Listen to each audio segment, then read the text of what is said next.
At eto na ang big reveal.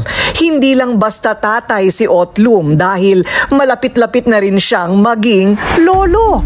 Kasalukuyan kasing nagdadalang tao ang kinakasama ng kanyang panganay na si Paulo.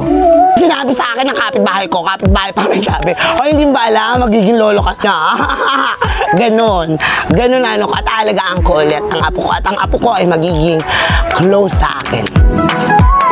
Bukod sa Otlum, binansagan din siya ng mga netizens bilang si Hard Evangelista dahil sa kanyang mga kabog na OOTD. At huwag kayong manlalait dyan dahil itong si Otlum abay kahit kailan hindi raw umulit ng kanyang sinusuot na outfit. Pinagpupuntaran ko yung lahat, kinikita ko na sa pagsa-shoutout. Bibili ko lang ng mga make-up, bibili ko ng mga bagong damit para hindi ako mag-ulit-ulit na damit. Sa kabila nito, marami pa rin ang kumukutya sa itsura ni Otlum.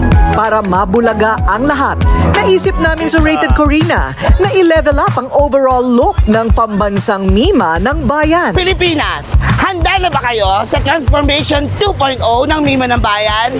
Bakal! Dinala namin siya sa sikat na hairstylist na si Lord Ramos para bigyan ng makeover.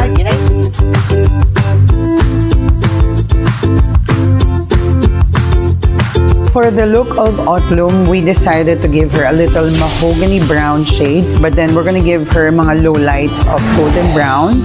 And then sa makeup niya mamaya, bibigyan natin siya ng very natural lang lined eyes with little lashes. Tapos papathread natin yung eyebrows niya, and then we'll give her natural beige lips para natural woman lang ang dating.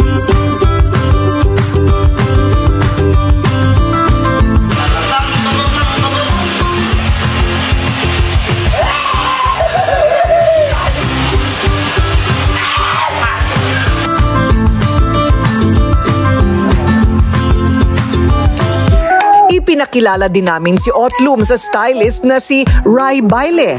Si Otlum kasi talagang nakikitaan ko siya, the way na magdamit siya is she is sassy, very classy, tapos ang taste niya hindi siya masyado very overdressed. Ano kaya ang kalalabasan ng makeover ni Otlum?